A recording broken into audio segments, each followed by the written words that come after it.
Move into our second panel. And of course, these panels are recorded. So for those who cannot, come to the first one, there is a recording. So you will be able to check it out. But you are here live now, right? And so we don't have to think about recordings for this session because you're here. And this session is celebrating Reginald Butler as institution builder. And we touched on that a bit in the first panel, but this really fleshes that concept out, Reginald Butler as institution builder. And for this panel, we have 4 presenters, 1 by Zoom and then 3 here in the room.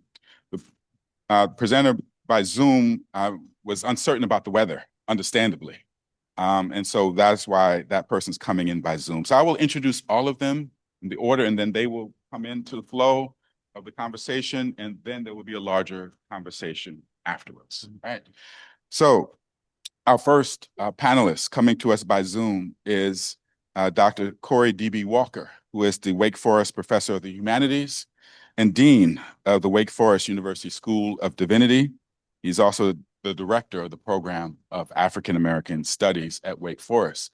And of course, Dr. Walker was here at UVA for a number of years in the early 2000s and was central to a lot of the work that was happening under Reginald's directorship, particularly with the Center for Local Knowledge. So Corey Walker will be speaking about Dr. Butler and his institutional legacies in that context. He will be first. The second presenter is Dr. John Edwin Mason, Professor Emeritus of History and the co-director of the Holsinger Portrait Project here at UVA.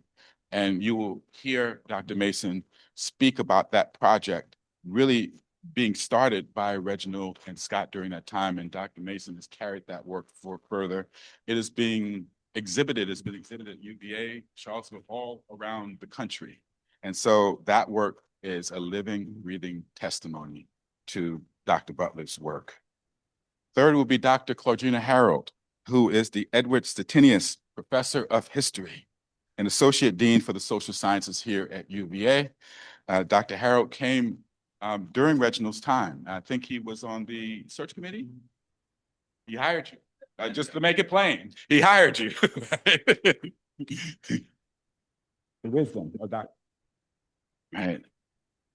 Dr. Harold is the author of several books and is one of our leading historians of African American history, has written an article that I keep using over and over again about Black studies here at UVA, making the point that Black studies at UVA did not start with the Woodson Institute, right? In 1981, it started with students in the late 1960s who were protesting and demanding that their understanding of Black study, which we talked about earlier, come into the university in a certain way and not be needlessly institutionalized, professionalized into something else. And so Dr. Harold has told that story, honoring our students from the late 1960s, faculty members who were engaged in that. And out of that comes the Woodson Institute. Dr. Harold is also, with Kevin Everson here, has co-directed a number of films around Black student experiences, Black experience generally at UVA, and teaches a very popular course, Black Fire, that documents these histories over multiple generations.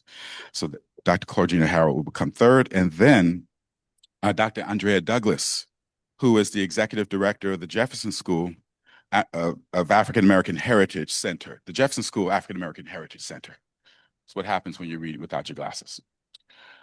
Dr. Douglas was a graduate student here, a PhD student here at UVA, and worked with Scott and Reginald on a number of these local community studies, and carries that work forward as executive director of the Jefferson School. And so we'll see in this panel all of the connections, all the continuing work that was born from the work of Dr. Reginald Butler. So without further ado, we'll turn it over to Dr. Corey Walker.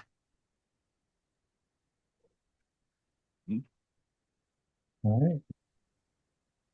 Good afternoon, everyone.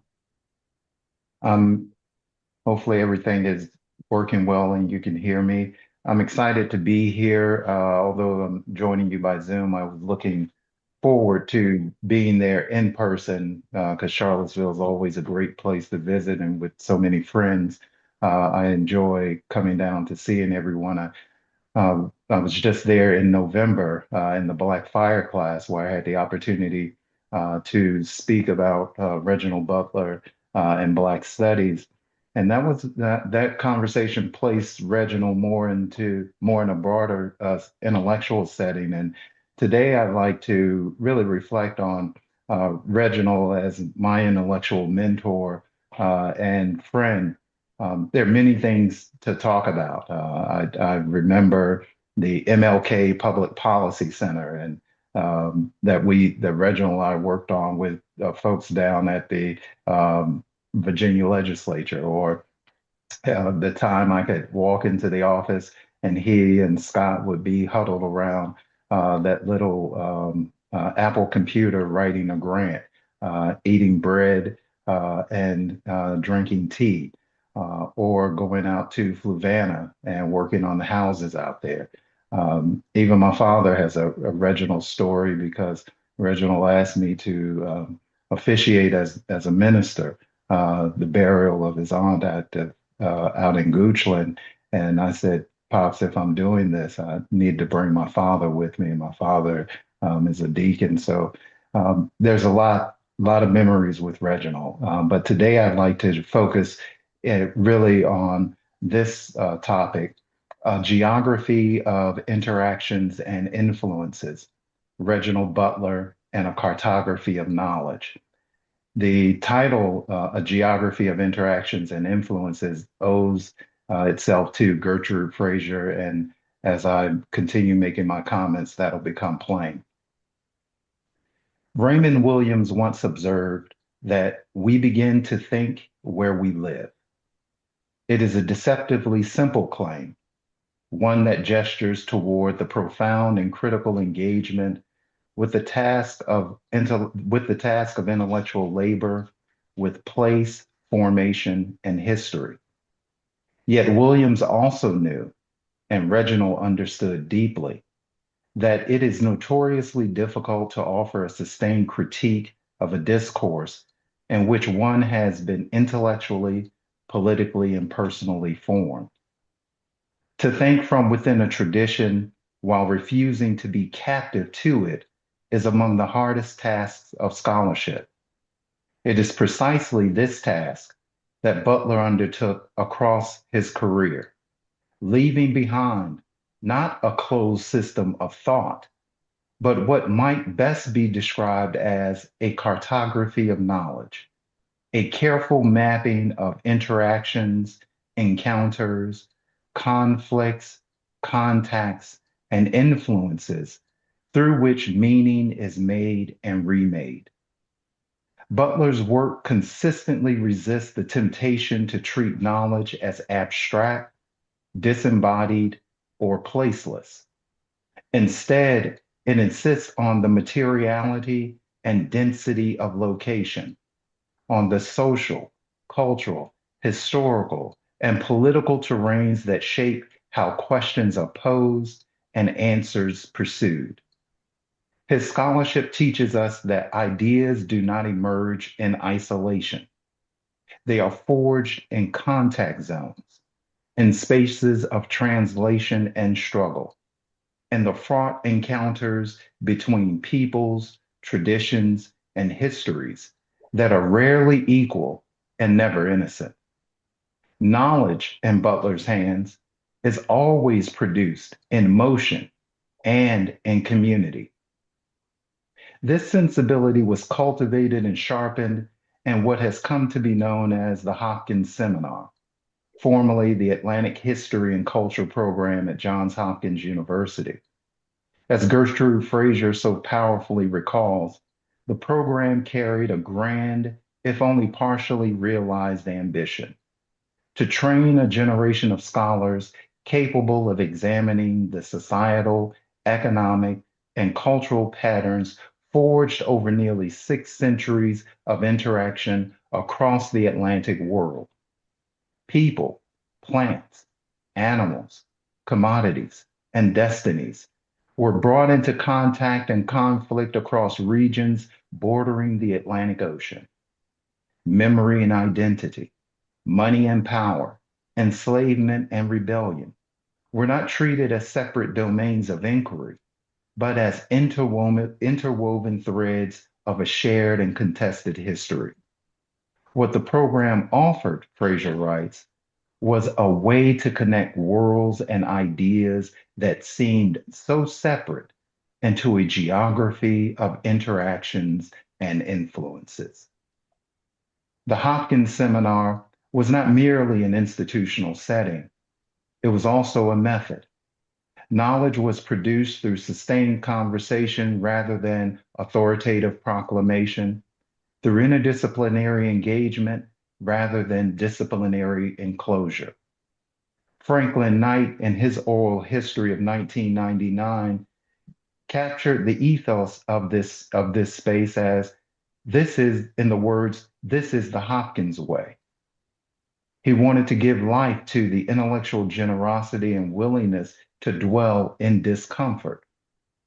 Reginald's doctoral advisor, Jack Green, later recalled that in its original form, the program was unapologetically interdisciplinary, lasting for some 2 decades before disciplinary disputes reshaped and renamed it. That fragility of that intellectual space is itself instructive. Experiments in collective intellectual life are always vulnerable. Yet Reginald absorbed from this milieu a durable commitment to thinking across borders, thinking against easy synthesis, and thinking in community. Nowhere is this more evident than in Butler's work on the contact of cultures, particularly his generative collaboration with Ida Altman in the mid-1990s. Framing 1492 not as a commemorative milestone, but as an analytical rupture, Butler helped reorient scholarly attention toward the asymmetries and violences that structured the emergence of the modern world. This mode of thinking resonates with the work of Sylvia Wynter and Charles H. Long, for whom 1492 names not a beginning of discovery, but a profound reordering of the human and the cosmological. In this regard, Butler's intervention stands in productive tension with prevailing currents in Atlantic history. Jack Green famously defended the Atlantic Basin as an integrated and manageable unit of study in a 2015 interview. He also acknowledged that many of its characteristic processes extended well beyond its waters. Green emphasized comparison as a means of understanding difference, even suggesting that a hemispheric approach might ultimately prove superior. Altman and Butler, however, pressed the analysis further. They centered what they described as involuntary collaborators, Africans whose coerced participation in European colonization nonetheless reshaped social relations, transformed landscapes, and complicated the formation of new societies. Their emphasis on indigenous and African responses to exploitation refused both triumphalist narratives and romanticized accounts of resistance. What emerged instead was a more ethically demanding history, attentive to agency without denying domination. This ethical demand carries forward into what might be called Butler's enduring preoccupation, America as a hermeneutical dilemma. For Butler, America is not a settled idea or a completed project, but an unresolved text, one that must be read historically, critically, and yes, even morally. Its democratic aspirations are inseparable from racial terror, labor exploitation, and imperial ambition. To interpret America, then, is not to reconcile its contradictions prematurely, but to dwell within them responsibly. Here, Butler draws deeply from the new social history and from labor historiography, with figures and scholars such as Thomas Holt, Evelyn Higginbotham, Joseph Trotter, and Norfolk State's own Tommy Bozier. They began to shape and reshape our attention to the everyday and to the local. And there was an exemplary text that started that was the first volume in the Hopkins series in this regard. None other than Walter Rodney's A History of the Guyanese Working People, 1881 to 1905. George Lamming, in his powerful foreword, insists that this history, Rodney's history of the Guyanese landscape, is, above all, a history of humanization, a history written by working hands. That emphasis on humanization and on working hands captures Butler's own intention to recover lives, labors, and meanings obscured by grand narratives, archival silences, and disciplinary decadence. Method and message converge here. Butler's interdisciplinarity is not ornamental. It is a critical practice born of necessity. Theory in his work is always embedded.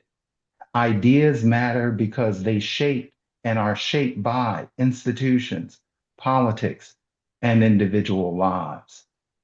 This attentiveness extends even to the archive itself. As Robert Vernon has observed, archival resources are structured by the idiosyncratic practices of clerks, jurisdictions, and regimes of preservation. Butler takes these conflicts of knowledge seriously, reading not only what an archive reveals, but also what it withholds.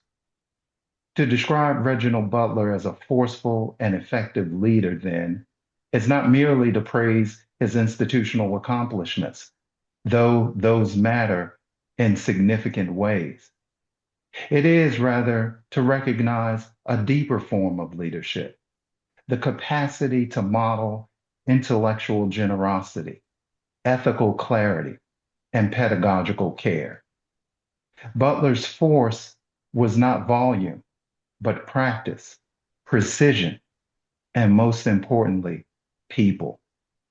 His effectiveness lay in his insistence that scholarship is moral labor, that mapping knowledge is never neutral, and that the work of interpretation carries responsibility.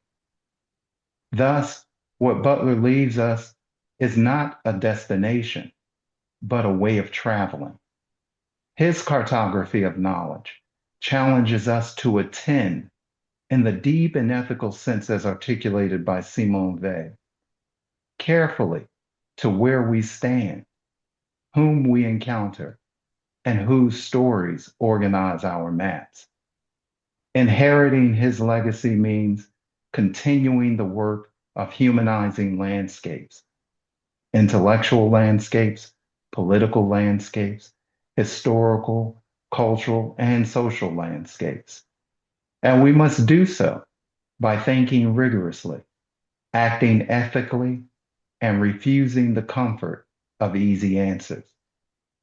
In our fractured world and beleaguered academy, that remains an urgent task and a hopeful one. Thank you.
So thank you.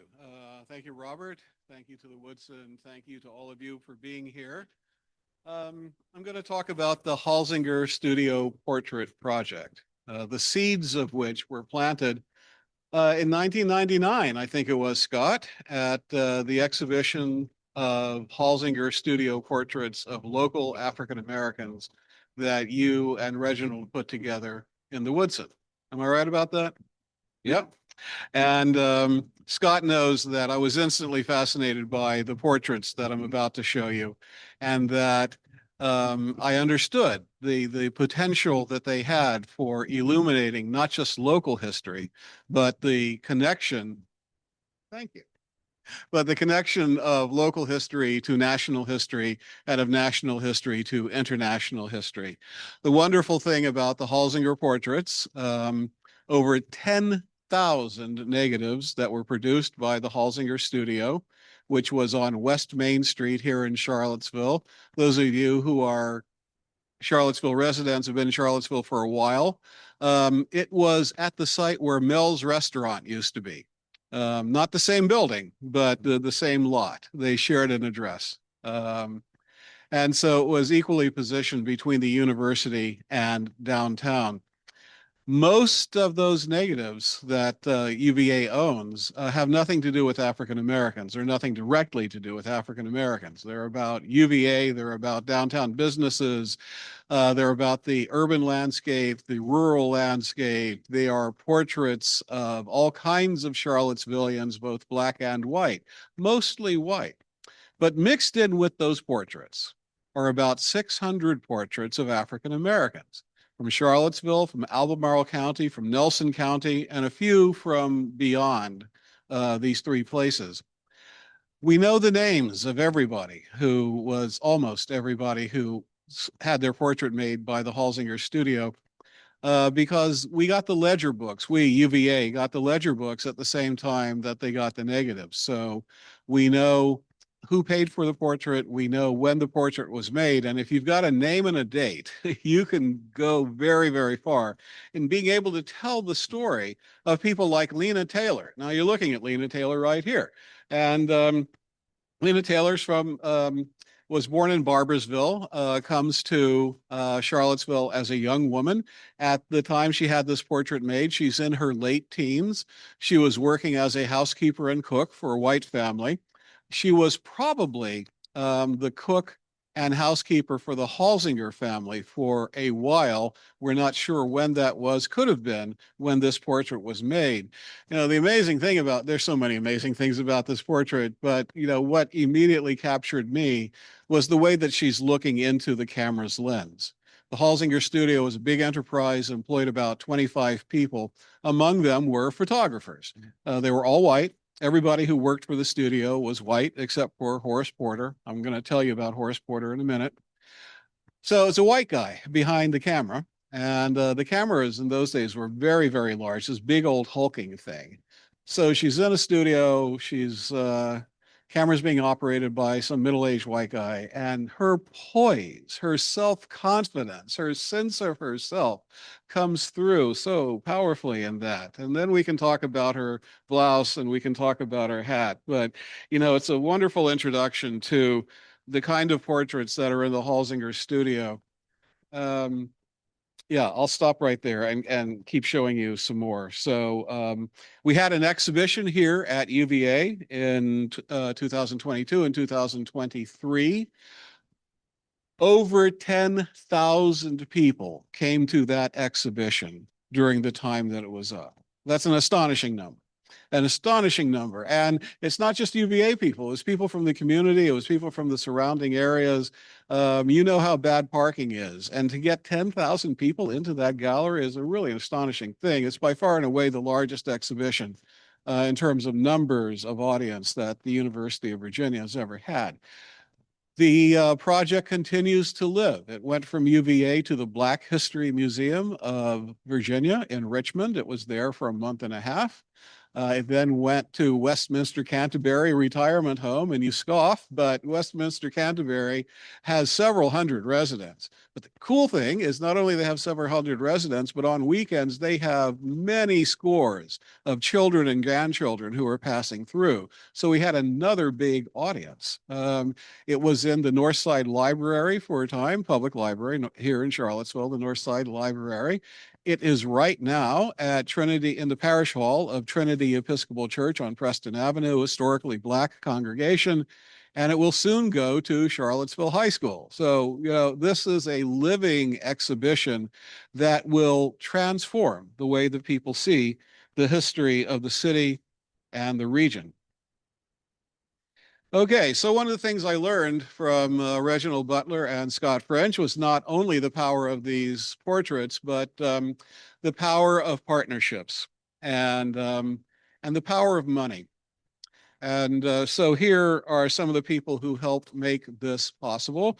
We're especially grateful to the Jefferson Trust, which gave us money to make sure that this catalog is in every public library in Nelson County, Albemarle County, and Charlottesville, every school, library, public and private in Nelson County, Albemarle County, and Charlottesville, every historical society, every historically Black African-American church, every community center, elected officials.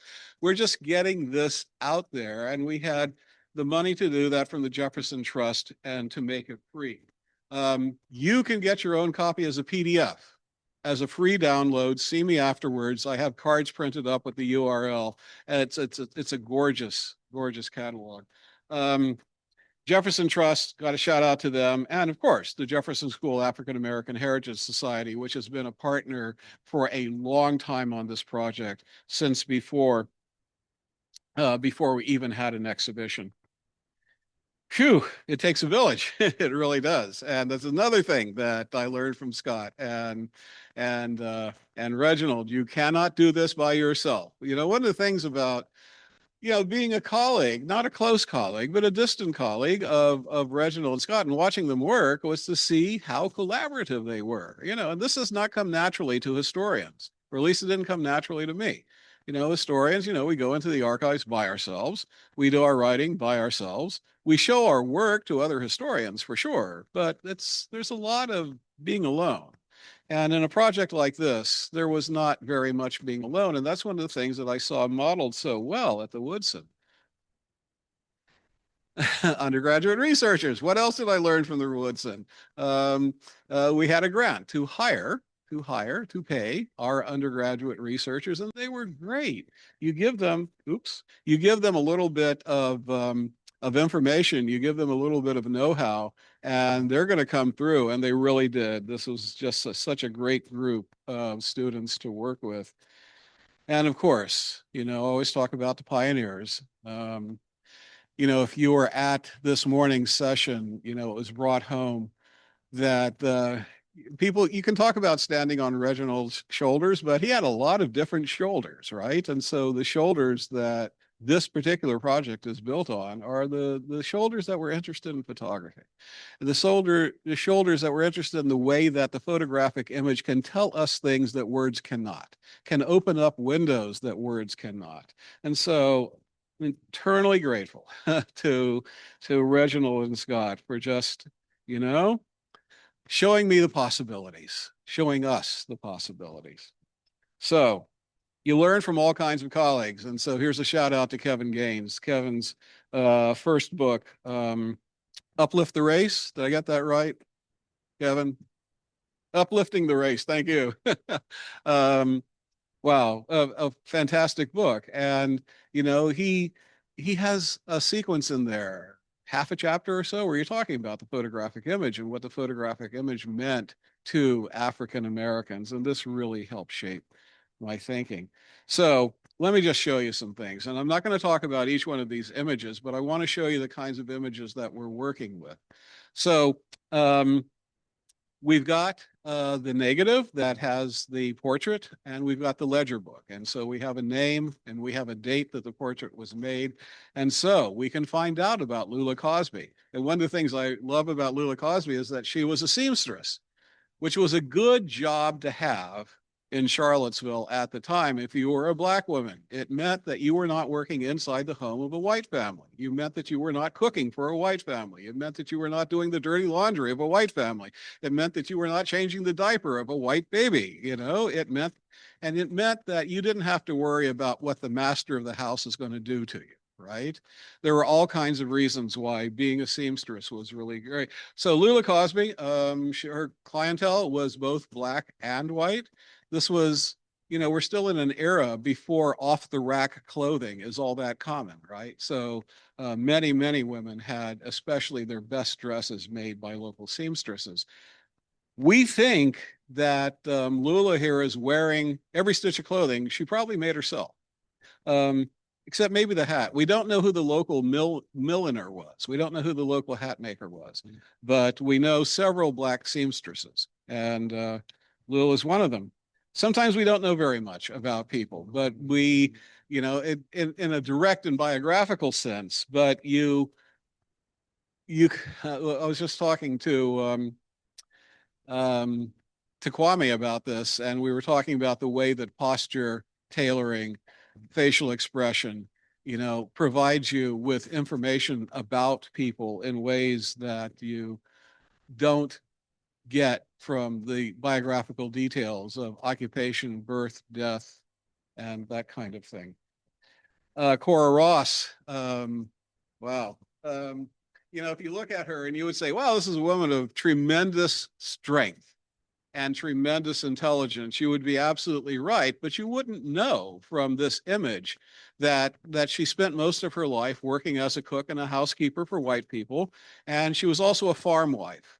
The farm that she and her husband eventually had was, if you know Charlottesville, it was off of Georgetown Road, right? So, this is all very local. This is all very here. Cora Ross ended her life living in Gospel Hill. And if you know local history, the Gospel Hill was the African-American neighborhood that was where the UVA hospital now is. And UVA bulldozed it, bulldozed the entire neighborhood of Gospel Hill. National history. So the history, what? The history of the Great Migration. So William Biggers, yeah, I got his name right. It's been a while since I've talked about these portraits. William Biggers served in World War I, came back to Charlottesville. There was not much opportunity for a young black man and a young black woman in Charlottesville, not in the way of economic opportunity. So he was among many who joined the Great Migration. He went to Columbus, Ohio. The last census that is available is the 1950 census. And by the 1950 census, the girls are grown up. The girls have families of their own. He has become a homeowner and he runs his own business. It's a house painting business. So, a nice Columbus, Ohio success story. This is also local, right? So during the exhibition, which was in the Special Collections Library Gallery, I would go in there once a week, at least once every couple of weeks, just to see who's in there. And like I said, there was always somebody in there. It's like 10,000 people saw this exhibition. They're two elderly black women, and they're looking really, really intently at this portrait of Reuben Gordon. And I walk up to them, I introduce myself, we chat, and I said, we seem to be very interested in this portrait of Reuben Gordon. And one of them straightens and said, he was my uncle. Well, he died, he lived into the 1950s, I believe. And, if you're in your mid 80s, which I think she was, of course you knew him as a child. And so what did she tell me about Reuben Gordon? Said, he always used to dress like that. We called him bourgeois. Yeah, Reuben Gordon. And so I asked my students, what do you think Reuben Gordon did for a living?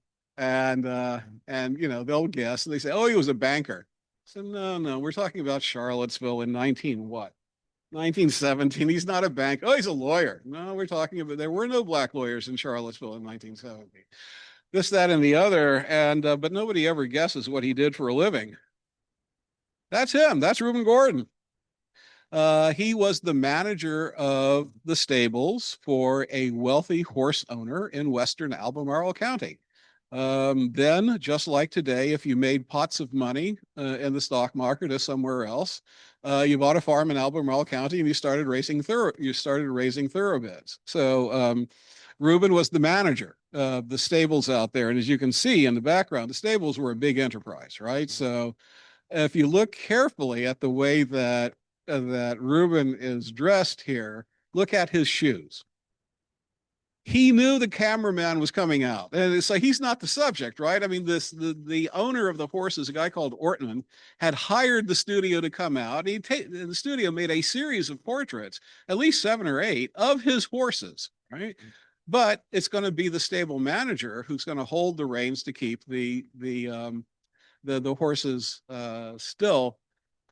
But it's not going to be the stable manager who's walking in and out of the stables. Look at his shoes. Somebody else is going into the stables, getting the horse, bringing them out to have them pose, and then Reuben's going to hold the reins. Yeah, it's fabulous. People were self-conscious about how they presented themselves to the camera. Now, we know almost nothing about Harvey Foster. Did I get that right? Yeah. We know almost nothing about Harvey Foster. One of those examples where we know the name, we know the date, can't find out very much about him. Yeah, I would love to have a time machine. I would love to be able to go back and I would say, Harvey, like, why? Your work clothes, your stylish clothes. We were reading some early 20th century African American novels to get the lingo right, and you would have said, "Oh, he's looking spruce,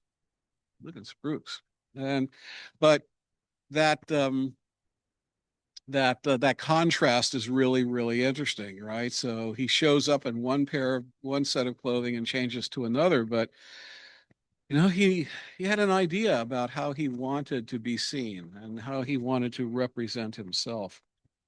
I need to keep moving. Always a bell hooks quote because she was so good and thought a lot about images. Henry Martin. Please download the catalog and read the essay about Henry Martin. Henry Martin, if you've been around UVA for a while, you may have heard of Henry Martin. He was the janitor at the Rotunda for many, many years, decades. And he was also the bell ringer at UVA when being the bell ringer really mattered because the bell ringer started the day, the bell ringer began classes, the bell ringer ended classes, the bell hung until the fire. It hung at the rotunda, and after the rotunda fire, it was moved to the chapel. But the sound of the bell was really, really important. And you not just heard it at UVA, but you heard it all over the city. I mean, even with these electronic bells, I live in Fifeville, and from Fifeville, I can hear the electronic bells in the chapel if the wind is right. Is Peter Onoff still here? Okay, so one of you Jeffersonian scholars, is it true that Jefferson specified that he wanted to hear the bell at Monticello? Okay, all right. There, in the writing on Henry Martin, you often get that. So Henry Martin was absolutely convinced that he was born at Monticello on the day that Thomas Jefferson died. He was convinced that Thomas Jefferson was his father. On his death certificate, it says, list as father, Thomas Jefferson, place of birth, Monticello, informant, one of his daughters, right? So the family clearly believed that Thomas Jefferson was his father. That's as much as I will say about that. As a bell ringer and the janitor at the Rotunda, he was a really well-known figure on campus, and he was written about by many alums. He was written about in the Alumni Bulletin. He was written about in the predecessor of the Cab Daily, the student newspaper. He shows up in memoirs. He shows up in newspapers all over the country. He once claimed he was the most famous Black person in the country, and he was not, but he was well known, right? But every time he was written about, he was always written about by white people. They condescended to Henry Martin. They said he's the perfect servant, that he is humble, that he's industrious, and he goes about his duties and never misses a day of work, but he knows his place. There's a quote from one of the memoirs that says, he knew that he was neither a student, a professor, nor a white man. And the visual representation of Henry Martin usually follows that kind of condescension. He was about 6 feet tall, lean and wiry and strong, and people acknowledged his dignity, but it was also very condescending, that he is a servant. But when he commissioned a portrait of himself from the Holsinger studio, how did he want to be seen? He wanted to be seen as though he were a Supreme Court justice, as though he were the Secretary of State. And how did he know how to make that look? Because he was the janitor of the rotunda, surrounded by portraits of powerful white men. He knew what he wanted, and he knew what he wanted his portrait to signify. Remarkable thing. There he is with the bell. I'm going to keep moving because I don't want to take up everybody's time. The Holsinger studio was white owned. Rufus Holsinger was an entrepreneur, came down here from Pennsylvania, eventually had the largest photo studio in town, employed about 25 people, including photographers. So that when somebody tells you, oh, that's a Rufus Holsinger portrait, no, it comes from the Holsinger studio. He employed photographers, probably didn't make any of the portraits that I'm showing you now. So he had photographers, he had retouch artists, he had darkroom technicians, he had retail clerks, he had bookkeepers, and Horace Porter. So Horace Porter started out as the a sort of a handyman. I mean, he was the driver, he was the janitor, he was the porter. He did that kind of work for the studio. He worked for the studio for over 4 decades. By the time by the time the studio folded, he was running the darkroom. He was the darkroom technician. Eugene Williams, a very well-known figure in the African-American community here in Charlottesville, who recently passed away very sadly in his 90s. But Eugene Williams knew Horace Porter. Eugene had done a little bit of janitorial work for the Holsinger studio in his teen years, and said that Horace Porter taught him how to develop film and how to make prints. And there's Viola Green, Mrs. Horace Porter. This portrait was made just before they got married. They were married for nearly 70 years. They made their home in Rose Hill. They had 8 children. It's a remarkable, remarkable life. Oh, and Andrea Douglas, I know you're here because I just talked to you, but yeah, Andrea, you know what she's holding, right? Absolutely. It was a big deal when you graduated from the Jefferson graded school because you could go no further than the 8th grade, Andrea. 7th grade. You could go no further if you were a black kid. If you were a black kid, couldn't go any further in Charlottesville until the high school was built a decade after this portrait was made. Your family sent you to Lynchburg or your family sent you to Richmond. It was an expense. And of course, you're sending your child away in their teenage years, and who wants to do that? We framed this in a variety of different ways. And one of the things that we were not framing this as was as the Jim Crow era. You know, Charlottesville has learned a lot about the Jim Crow era. I served on the city's Blue Ribbon Commission that made recommendations about what we were going to do with our Confederate memorials. And that very public process taught Charlottesvillians a lot about the Jim Crow era, because those Confederate memorials were, as my colleague, he's still my colleague, Gary Gallagher,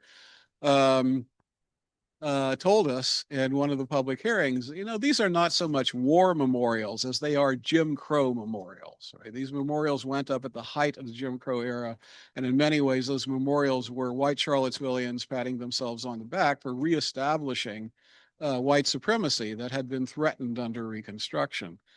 But Charlottesville knows a lot about that, doesn't know about the new Negro era. So we have George W. Buckner, a child of Charlottesville, publishing this new Negro manifesto in Charlottesville's black newspaper. It was republished in the Daily Progress, which is how we know about it, because the black newspaper, almost all copies have been lost. And you can read this for yourselves, but you know, this is classic new Negro rhetoric. But he also gets down to the brass tacks. What do we want? What do we want in Charlottesville? Oh, well, how about equal pay for the teachers, right? How about sanitation for black neighborhoods, et cetera, and so on. So we framed it in part as the New Negro era. And, and this George Buckner wrote that manifesto before Alain Locke wrote his more famous New Negro, but it came before, and that's part of the national history that this is part of. There's um,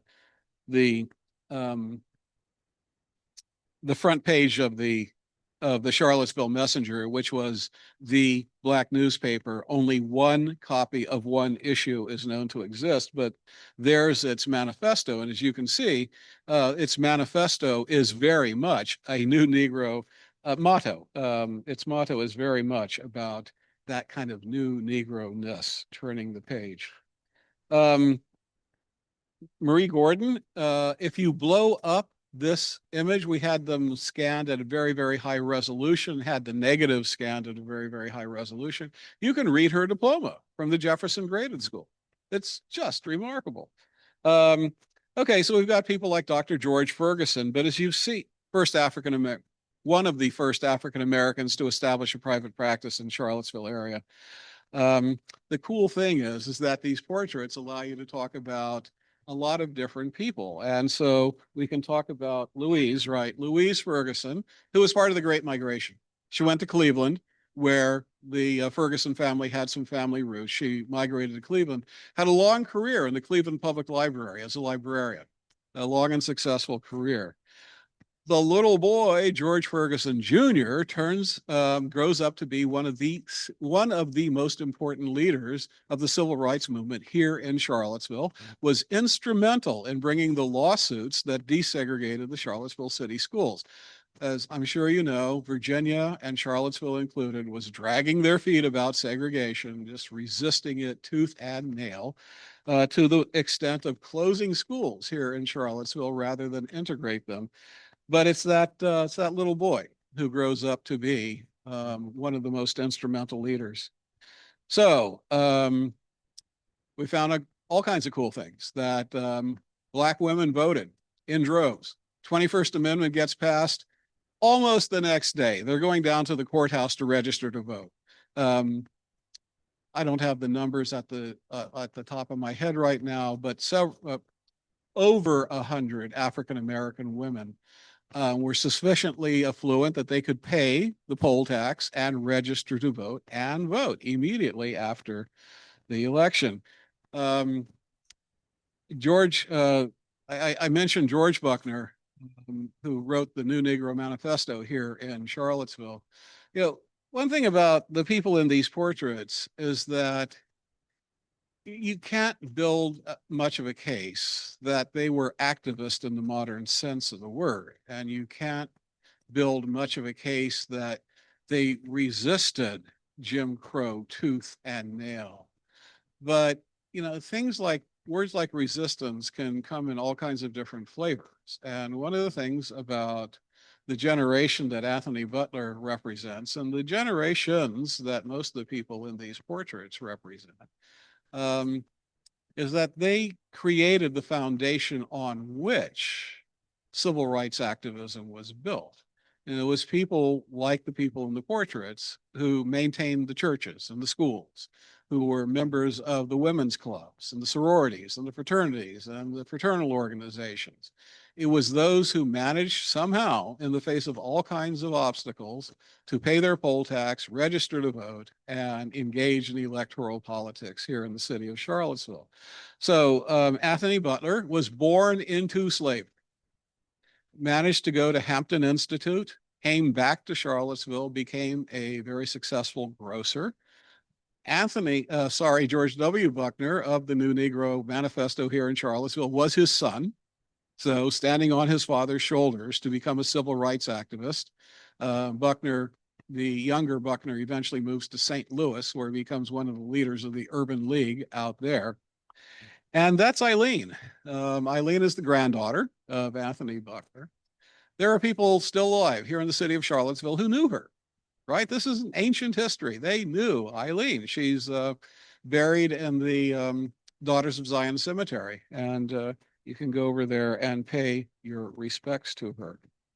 So I'm going to stop here and just show you a few more of these portraits and small black businesses You can't see it, but this is from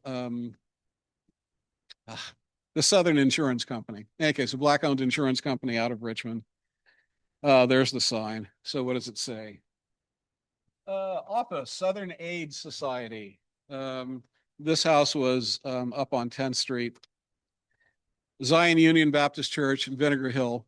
So the ecclesiastical landscape of Charlottesville was centered around Vinegar Hill and Star Hill. So you had 4 Baptist churches and 1 Episcopal church, all within a half mile of each other, and all either in or bordering Vinegar Hill. The Zion Union Church was right at the center of Vinegar Hill, and it was destroyed during, the urban renewal phase of Charlottesville's life. Zion Union as a congregation still exists. It's flourishing. The church is on Preston Avenue. I'm not going to show you all of these, but I am simply going to give you a sense of what's in the exhibitions. The exhibitions continue, and what's in the catalog.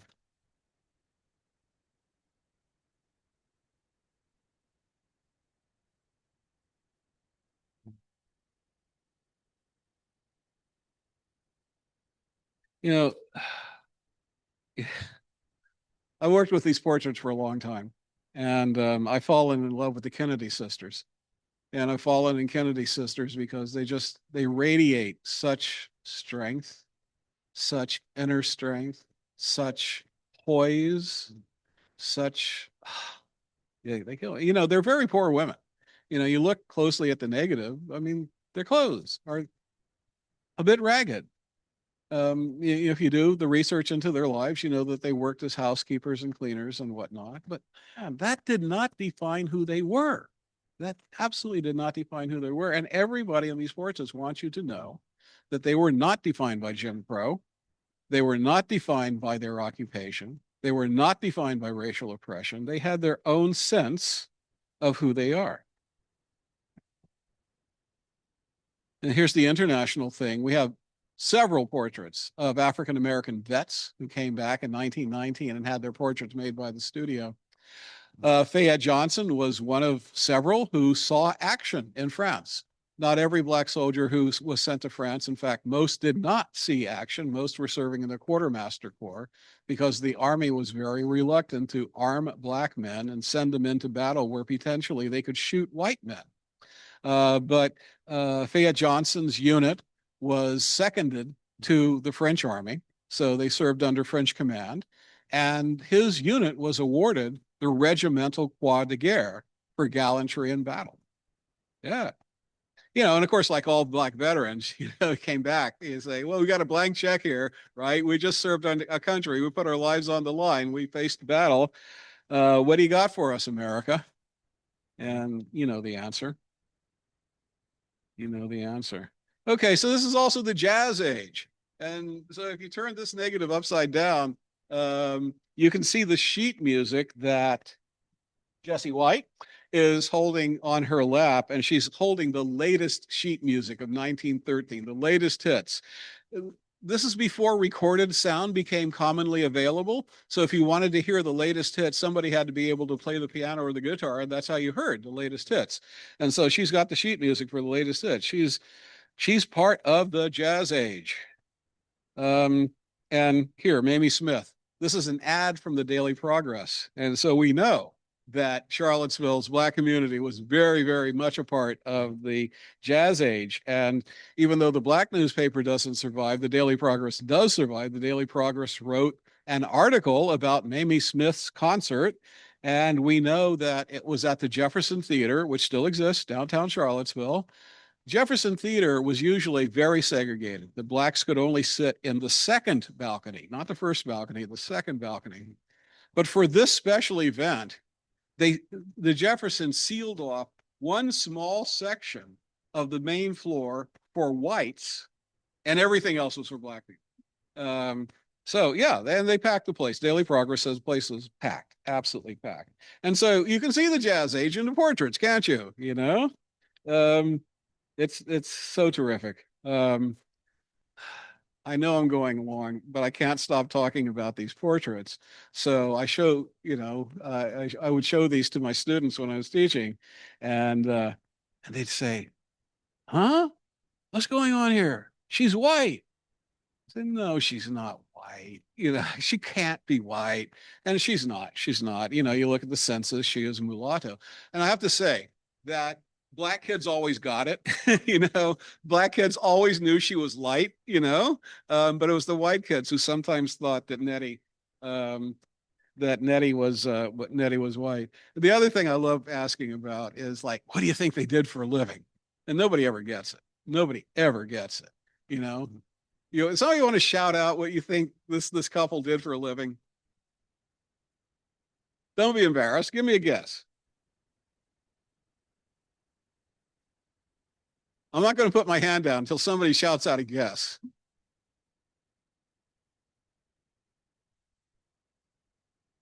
Come on, Kevin. Laundry? Okay, it's not a bad guess. Not a bad guess at all. I mean, sometimes people say, oh, he's a pool shark. No, he's a farmer. He's a farmer from Nelson County. This couple spent their entire lives farming until after Bland's death, Nettie moved to Richmond to live with one of her children. All right, so they're farmers. It's a farm family. Yeah, Susie Smith. Yeah, talk about the jazz age, right? So I told you that all the employees, except for Horace Porter, are white at the studio. So there's some middle-aged white guy behind this big hulking camera.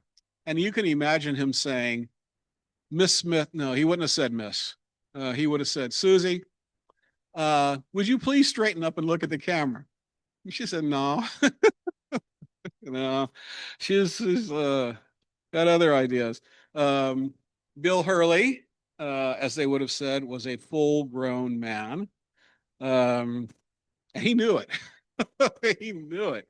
You can't see it on the projection, but the studio knew what he was going for, and the match is not really lit, right? The emulsions of the day could not capture the flame on it. So a retouch artist, you can see this on the negative, a retouch artist went in and gave him a flame on his match. They gave him what they knew he wanted.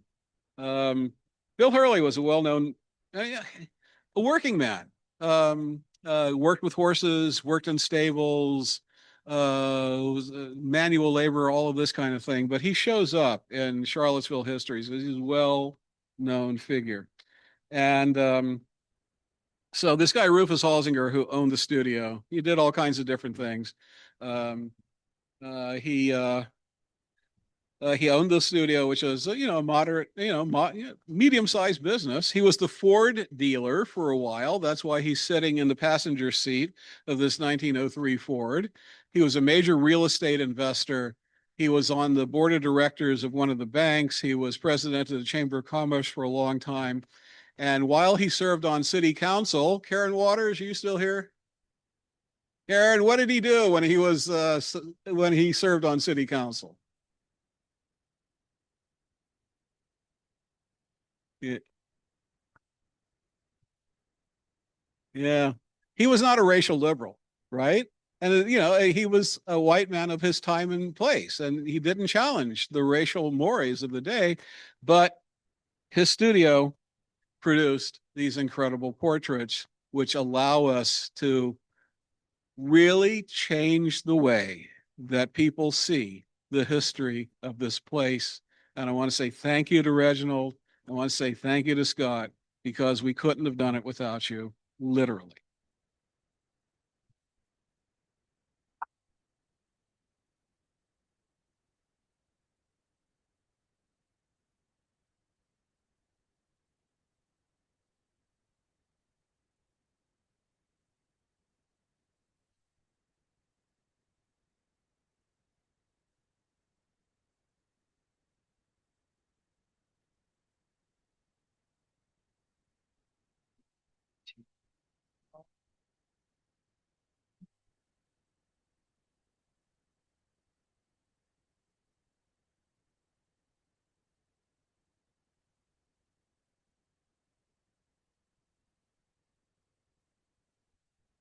Good afternoon, everyone.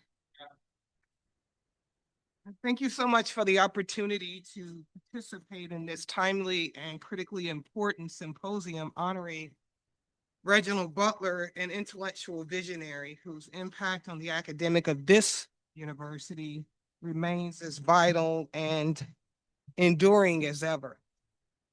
Everything from the outpouring of scholarship on slavery, on segregation and freedom at UVA, to the many courses focused on race and space and local history, attest to his profound influence and how his capacious rendering of the local as metaphor and as a portal to understand not just a geographical place or space, but the human condition in all of its complexities. Butler, for me and for many others, modeled an integrated approach to Black studies advancement, field advancement that wove together archival research, curricular innovation, experiential learning, community collaboration, and public-facing scholarship in service of a larger commitment to knowledge production for human flourishing. The full magnitude of Butler's institution building efforts was not yet apparent to me when I joined the faculty 22 years ago. Over time, however, I gained a deeper appreciation for his organizational acumen, his abiding faith in the power of collaborative work, and his distinctive model of institution building, one grounded in research projects and pedagogical innovation. My comments draw upon 5 years of interaction with Butler as a colleague in the Woodson Institute and the Department of History, sustained engagement with and in reflection on the commentary of his students and mentees who enrolled in his lecture courses and his seminars, and a careful examination of his many projects and initiatives, ranging from Race and Place Archive, Virtual Vinegar Hill, Preserving an African American Memoryscape, and the Emerging Scholars Program. My comments also bear the imprint of my efforts to understand the legacy of his institution building work, the strategic choices that shaped it, and the lessons it offers for our current moment. To say that Reginald Butler had a profound impact on my intellectual trajectory would be an understatement. In 2004, he chaired the search committee that brought me to the University of Virginia, where I held a joint appointment in the Woodson Institute and the History Department. On my campus visit, he picked me up from the Amtrak station, looking at me like, why did you take the train? In that kind of Reginald Butler kind of way. And then he walked me across over to a restaurant on Main Street. I think it was then called Southern. We talked Garveyism, Black nationalism, Black studies. Talking to Butler was like being transported to my undergraduate years at Temple University. With every reference to a book or a new initiative, he reminded me of mentors like Greg Carr and Betty Collier Thomas.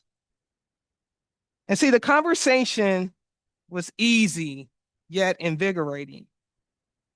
It made sense now that our first encounter felt easy, almost effortless. The parallels in our lives were jarring. Butler, who shares the same birthday as my father, Claude, had an intellectual journey comparable to my own, one that included basketball as a formative experience, Philadelphia as an important crucible, and music as a source of endless inspiration and joy. Upon my arrival at UVA, he continued to mentor, not smother, guide, but not dictate.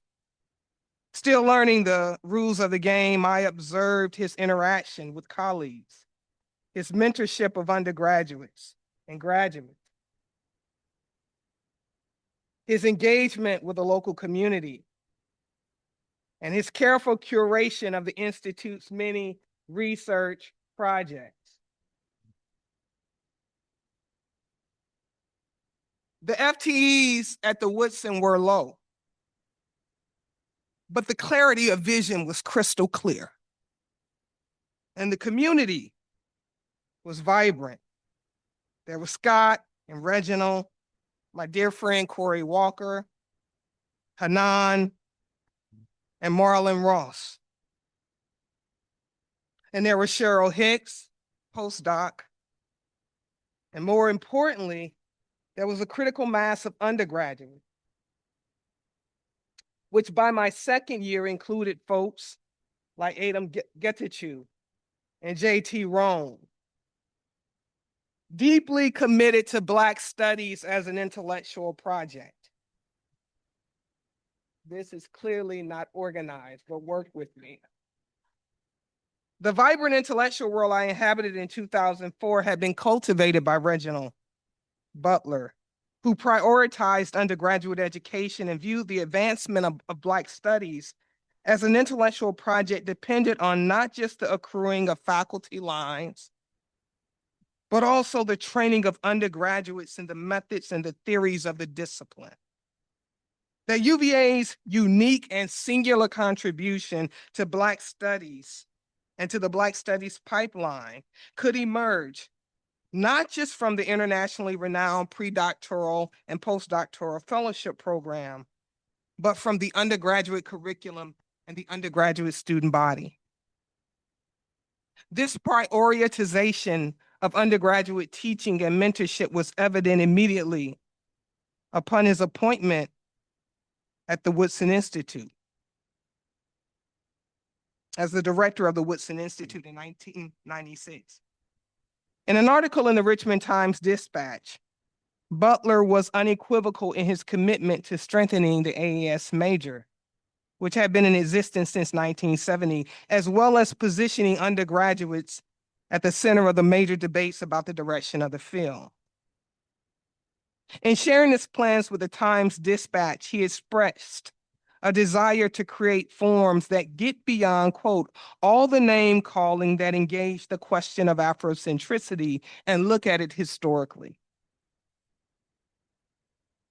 Of course, Reginald had already been doing that important work. Upon Butler's arrival in 1990, he connected immediately with the undergraduate. Emboldened by the political fervor of the times and young people negotiating a world of political contradictions and paradoxes. What surfaces in my conversations with students enrolled in Butler's lecture classes and seminars, where his tendency to bring his boombox led some of them to call him Radio Raheem, is the portrait of a wise blues man with a jazz spirit and a jazz sensibility guiding the hip hop generation, navigating the bountiful waters of African and African diasporic history, politics, and culture. A match made in heaven. That best describes Butler's relationship with the 1990s generation.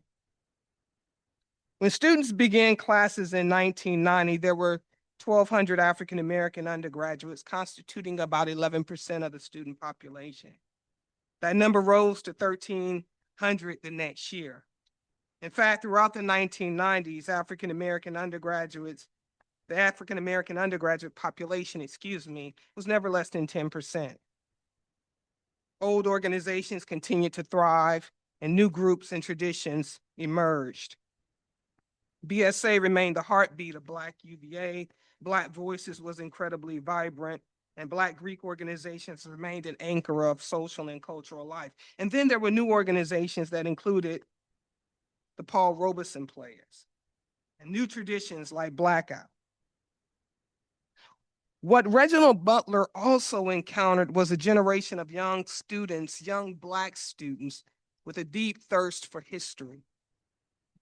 We are all diligently trying to solve the mysteries of our family history, searching for the hidden secrets of Black history. That quote is taken from the editor's note in a 1991 issue of Pride magazine, a magazine that the Black Student Alliance founded in 1975.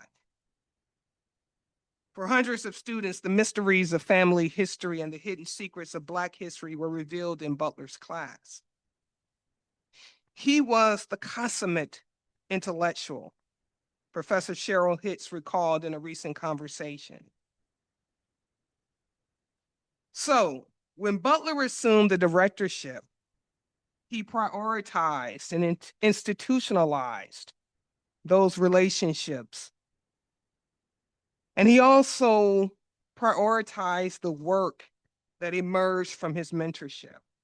And with his research projects, he had the opportunity to elevate his pedagogy to another level. Undergraduate students were involved in archive making. They were also trained through his undergraduate seminar in which students worked on the website. They processed and synthesized data. Out of that work emerged groundbreaking DMP theses, writing samples for graduate applications, and long-term political commitments. Butler understood the necessity. Butler understood the necessity of intellectual rigor, discipline, and accountability within the classroom. But he also recognized the importance of extending his mentorship beyond grounds, which entailed involving undergraduates, young people, in conducting oral histories, presenting their findings to the larger public, and developing their own projects and theories. It was a crystal clear philosophy of teaching and intergenerational transmission of knowledge. And so what he modeled, I attempted to replicate with my project, Black Fire. Collecting the archive, creating art, and also, and that is a student project, one of the things that we started to do in the class was we had this idea that we would honor those who came before us by producing every class, working in groups, and producing a Pride magazine. That doesn't happen without the example of Reginald Butler, and I should also say the example of Marlon Ross and Ian Grandison. The enormity and the urgency of our current moment demand spaces and occasions like this. Spaces for critical reflection, principled dialogue, and also collective imagining. As Vincent Harding reminds us in his seminal essay, The Vocation of the Black Scholar, we are in need of liberated ground on which to gather, reflect, to teach, to learn, to publish, to move forward toward self-definition and self-determination. It is in the spirit, or in that spirit, that I joined this gathering with a deep sense of responsibility, solidarity, and hope.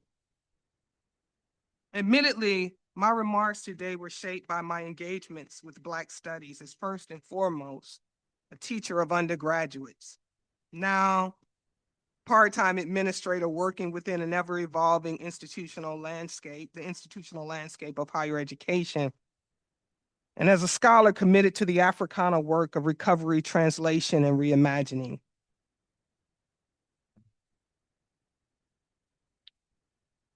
These intersecting roles have not only deepened my belief in the urgent and the relevance of Black intellectual traditions and the need to safeguard the spaces where they are cultivated, but also honor those figures like Reginald Butler who did the work to create the conditions of possibility for something new, something liberating.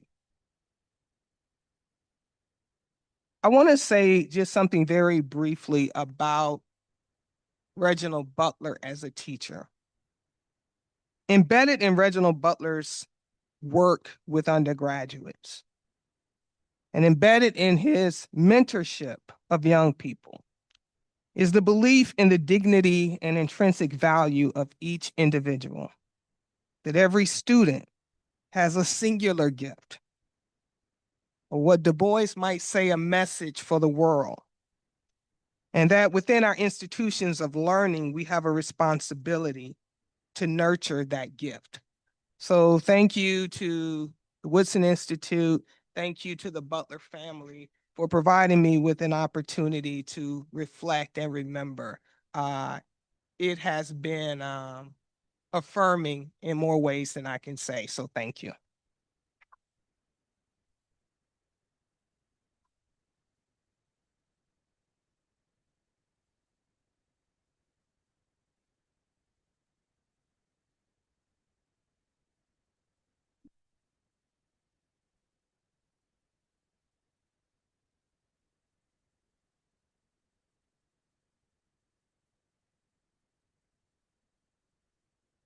Fine. Hi. There you are. Yeah. My name's Andrea Douglas, and I'm the executive director of the Jefferson School African American Heritage Center. And I am very pleased to be here.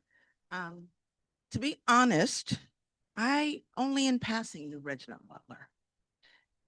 I think the ways in which, though, my direct relationship with all that has been said today can be really expressed is through Scott French. Because it's Scott French who I met in the very earliest days as we were trying to form the African American Heritage Center and the work that it would do. And as I'm thinking and hearing all of you speak, there is something to be said about in the ether. That there's a way in which a set of ideas can be transmitted as a consequence, not of direct contact, but as a relationship. And a series of relationships over time that bring you to a particular place. Because while I personally was directly related to Scott, Scott had already been talking to people in the community. And when you think about some of the early research that was done, it was done with a group of people called Our Legacy. Scott, you remember Ann Carter, all of those people who were already engaged in deep memory work. Particularly around the Jefferson School, because that was their beloved place. And so, and then there were other groups that I met. I mean, the Heritage Center is not that old. We just celebrated January 19th, our 13th year. But in 2013, when we opened our doors, we essentially grew up with some of the activities that were happening at the university that allowed us to be in those kinds of rooms. And then thinking about even the work that we do now, it really is a process that has been accomplished largely not because of direct contact, but because of the ways in which the work entered into the community. And then the ways in which the community responded to that work. And ultimately what I think that the Jefferson School does in its place here is to sort of cull that basic ground. So I want to first really quickly run through some of the projects. And then I want to, while I'm talking, ask you to do something for me so that when I get to my crescendo, you all are ready for me. And my crescendo is a new app. So if you have your phone and you are willing, go to either the Google Store or the Apple Store. John, you probably have already done that. I think you have. Okay. And what I'd like you to do is search JSAAHC. And what should come up for you is an app. All right. And yep. And so that's kind of in very real ways this crescendo moment for us. So the mission ultimately of the African American Heritage Center, as it pertains to even this conversation, is that it's to honor and preserve the rich heritage and legacy of the African American community of Charlottesville, Albemarle, Virginia. And we'll just read that one part, right? And I think it is in that short portion of our mission that the relationship between the work that Reginald began here, the anchor to that work, which is Scott French, and then the things that we started to produce. On my run here, I left my exhibition catalog, Pride Overcomes Prejudice. But some of you have seen it, some of you have known it. The lead essay in that is really written by Scott French, and it was the research that he began here as part of the Woodson, working with our community. And so what that book, before we even had a Heritage Center, we had that book, 2011. And the importance of that book was really so that we could get the story out, right? Where was the African-American story? Well, it lived in the university, to be honest. And so the role really that I see the Heritage Center holding is a relationship between what was happening here and then the community and the way the community then began. So I wanted to go back to that notion of ether and the ideas permeating through and thinking about that landscape and thinking about why we would even tip our hat and make a nod to create something like a Center for Local Knowledge, which is what the Heritage Center ultimately had done. It was because it was in the ether. It was because as we were doing the research, we were understanding that much of the narrative that you would find would be actually in the landscape. It was a way of coalescing some of the work that we were doing, things like mapping Seaville, for instance, which was about racial covenants, which Karen Waters and the 1910 ordinance helped us to fully understand, right? Exactly, right? So those racial covenants and understanding the origins of those racial covenants. But it also came with another kind of question. Well, if you know what the white folks are doing, what are Black people doing? And out of that came a project that we're working on now called the Black Land Repository. But the other piece of that is, what do you do with those pieces of information? And I think these are the other areas of coalescing and ether feeling. How do you cause people to use that information proactively? So take, for instance, take a racial covenant, take a Black property. If a Black property now has a racial covenant on top of it as a consequence of sale, that's the very moment that you can begin to map the real market value of property and also map the money that is removed from an African-American community, right? And so those are the kinds of projects that we are working on. We're also working on something that we called Swords and Plowshares, which is a project in the landscape as well. It's a project that wants to define Charlottesville as a landscape of slavery. It wants to define Charlottesville as a consequence of mapping these spaces as a landscape that is marked in its public parks by statues, but it's also in that landscape that we realize those public parks are in relationship to white residential creation. And it is a landscape that now, all those many years later, since those monuments went in, we now at the Heritage Center have an opportunity to talk to a community about what else could you put in a landscape and engage in a broader community engagement conversation. And I think all of those tenets, as I've heard all of you talk about what it means to be a Reginald Butler student, or work with him, or create projects outside of and apart from the work. I think those are the same places that I want to live in as I describe what we do at the Heritage Center. If you go into the African American Heritage Center today, you are confronted by a series of exhibitions, right? Some of them deeply historic, meaning we're thinking about the past histories. But then there's one that is called Towards a Lineage of Self. It's downstairs. If you come in, if you come in through one of the main entrances, it's right by the elevators, right? It's a big screen, Towards the Lineage of Self. It comes out of a W.E. Du Bois quote where we have changed the title up a little bit. But what you're encountering is 120 stories on one screen, 120 stories that are held in place by a map of Charlottesville. 120 stories that begin with the idea of asking about what do origins look like? And in that origin, what we have been able to do over the last few years is map every single first deed to every single Black community in Charlottesville, right? So at one point, we thought that the first Black deed was 1870. In fact, what we now know is the first Black deed was 1868. And that first Black deed was purchased by Isabella and William Gibbons, and it created Fifeville. And we go on and on and on and on until we get to 13 main communities with that first deed, right? The next thing we're able to do is talk about community. What are the main community points? Where are the grocery stores? And when you're thinking about what is the relationship between Holsinger images, those images are of the people who are in that landscape, who we know where they lived.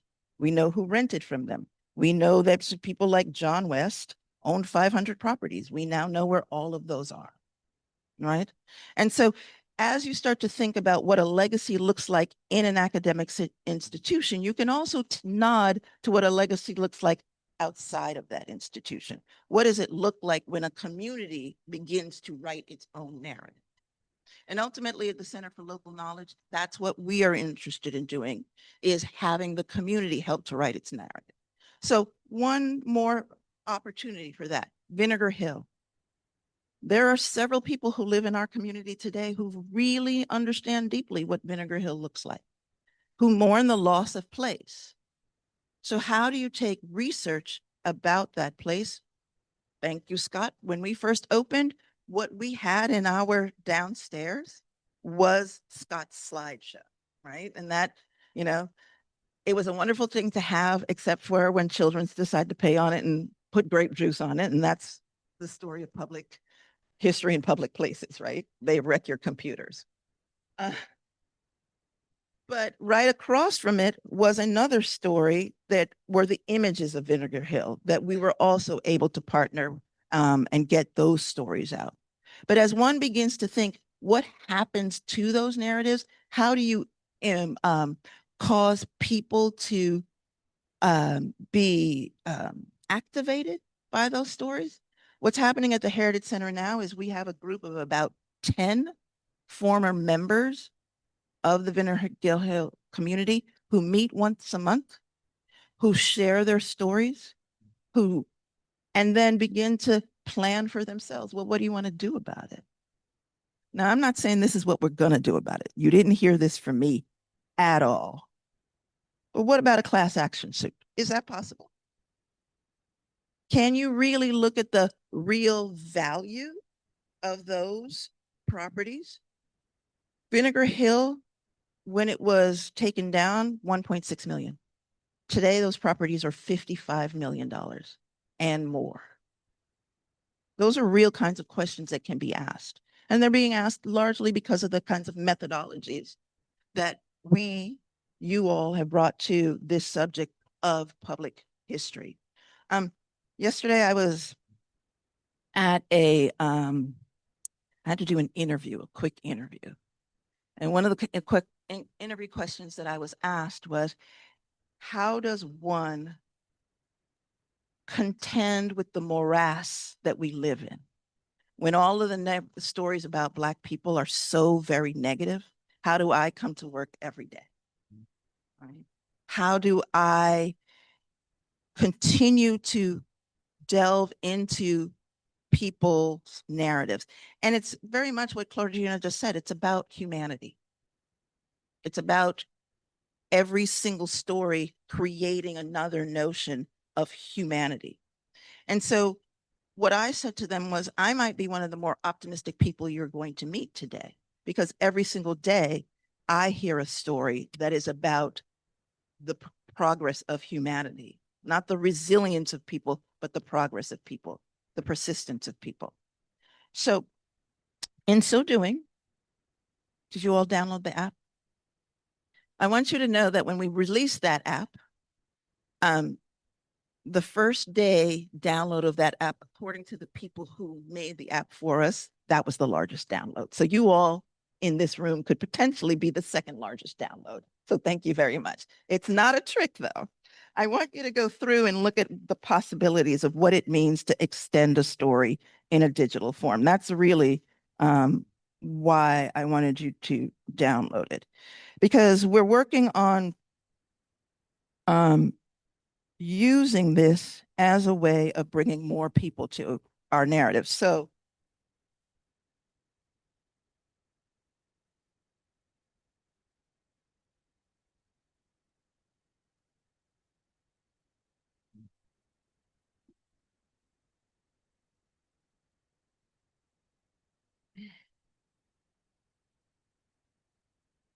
well, yeah, I'll keep talking. So the version that I have, by the way, is in French. So that's the first thing. This app is right now, you can access it in French, German, or Spanish, which is an important thing in terms of the ideas of dissemination.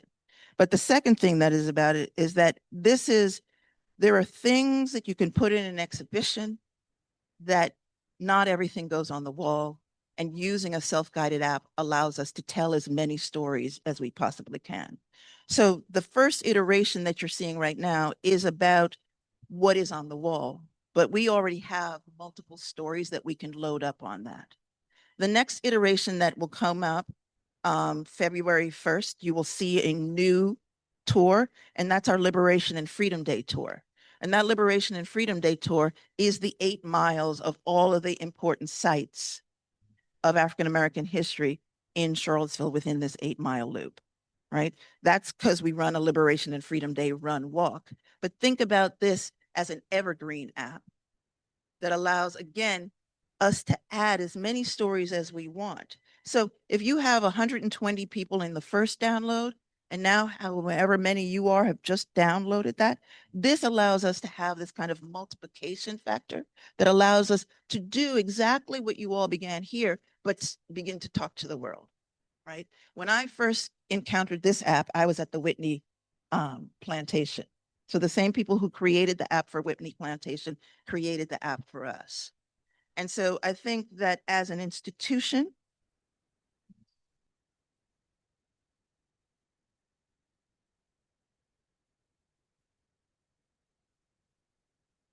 so mine is in French because we were testing the French, right? And you know, it's audio transcribed, and for every single time that we get a new story, we can add that story in real time to that app and push this information out. It allows us, a very small staff, to have people. So, you know, you're noticing that this is the image that John showed from Holsinger with the graded school diploma. And by the way, just so you know, February 20th, we are celebrating the opening of the 100th anniversary of the opening of the Jefferson High School for colored students. So these are important moments in our time, going back to something that was said. These are the most important times when we begin to do this work. In relationship to Virginia 250, how are we describing an African-American place in that larger history? How do we get those narratives out to the greatest number of people? And I think that app is going to allow us to do that well. So in our last little bit of time left, hopefully I've been able to sort of talk to you well about that legacy. Thank you.